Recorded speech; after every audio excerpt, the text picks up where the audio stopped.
Welcome back. What did White House counsel Don McGahn tell special counsel Robert Mueller? That's the million-dollar question right now.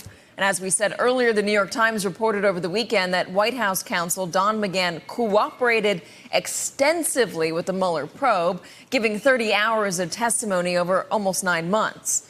President Trump says that he allowed McGahn to testify and has nothing to hide.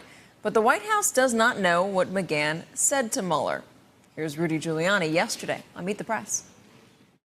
We have a good sense, obviously, of what Mr. McGahn testified to. I can figure it out. So you don't know what Mr. McGahn, you don't know 100% of what he testified to Mr. Mueller? I think that through John Dowd, we have a pretty good sense of it. The testimony could be a bonanza for Mueller's team. Saul Weisenberg, former deputy independent counsel under Ken Starr, told the New York Times a prosecutor would kill for that. It would be like having the keys to the kingdom.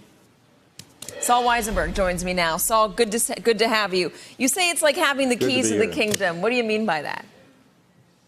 I probably should have said the keys to the castle instead of the keys to the kingdom. Because it's not every day you get a White House counsel in for 30 hours of testimony. We would have loved to have had Bruce Lindsay, President Clinton's deputy counsel, in for 30 hours of testimony. And instead, we had to fight and go to court and spend some time in order to force him to testify. So I think it's be a real bonanza for a special counsel. But it also shows, I think give the president some credit that he allowed him to go in and do that instead of being obstructive. So condemn the president where he deserves to be condemned, which is often.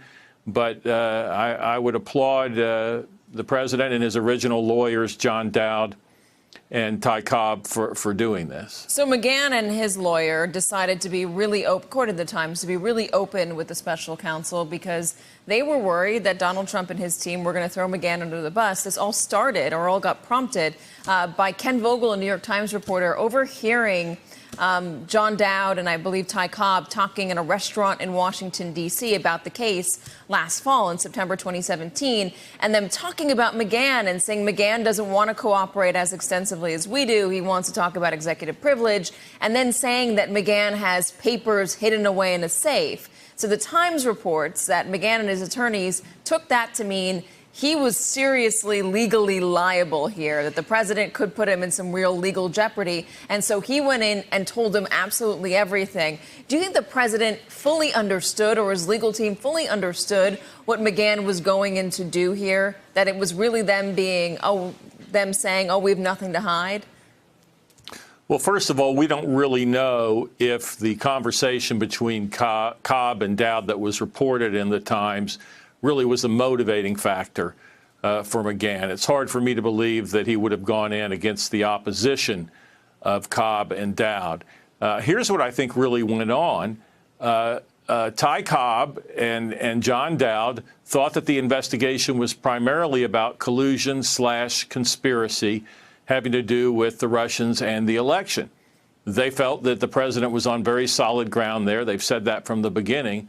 I don't think they realized what a broad concept of obstruction Bob Mueller has. And it is a very broad, unusually broad view of obstruction from everything that we've seen. And I think now they may look at it differently. But even as we speak now, we don't know what McGahn said or that McGahn has damaged the president.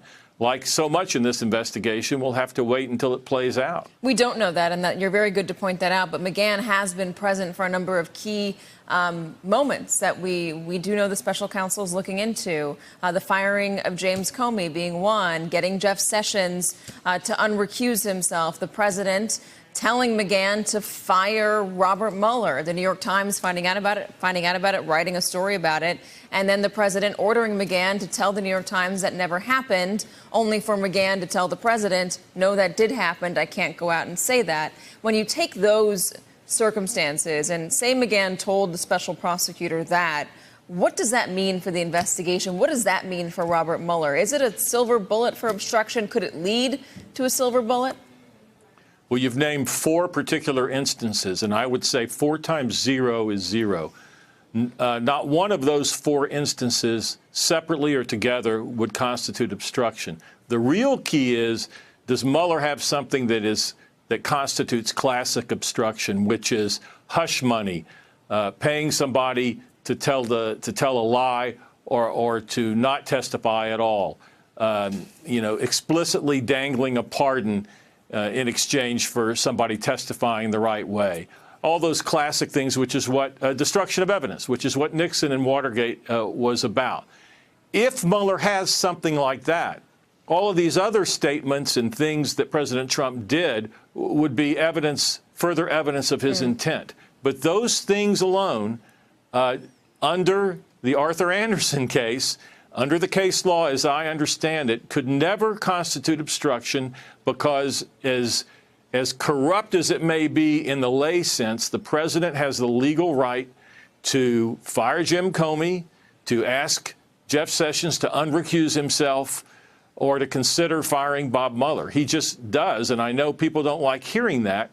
I think it's tough. There's a disconnect between what we all understand is the English language sense of obstruction and what the criminal law says obstruction is, and that should be kept in mind. What do you think about the president crafting a statement for his son aboard Air Force One that is misleading about the actual intent of the Trump Tower meeting, saying it was all about discussing abortions when that was not the case?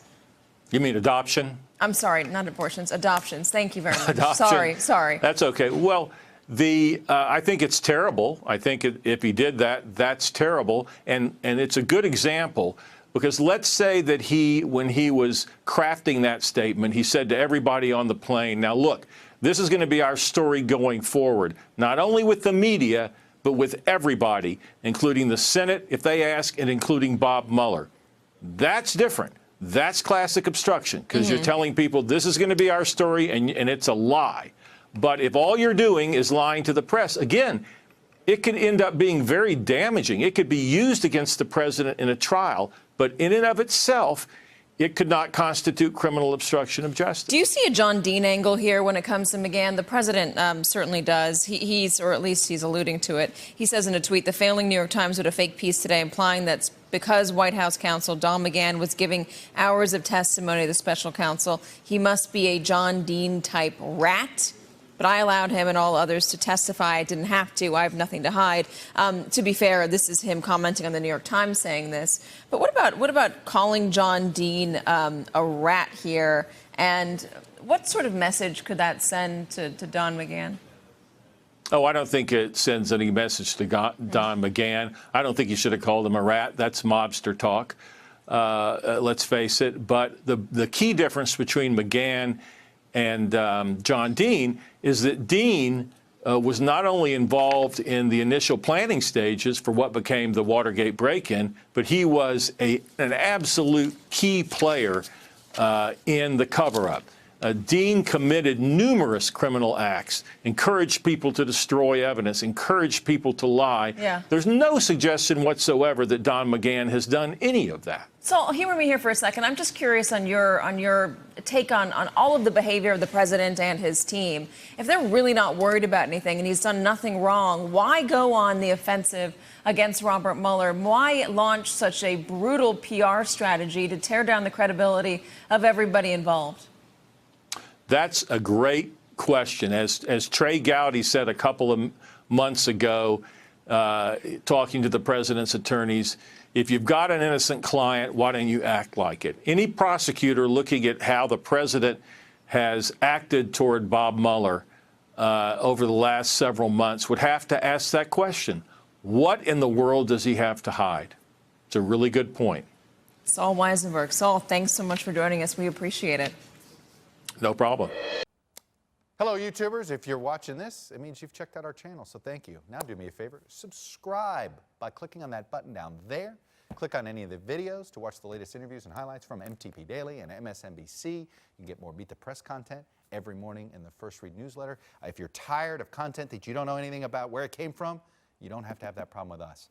NBC News, MSNBC, MTP, and the Meet the Press mindset right here for you on YouTube. Subscribe now.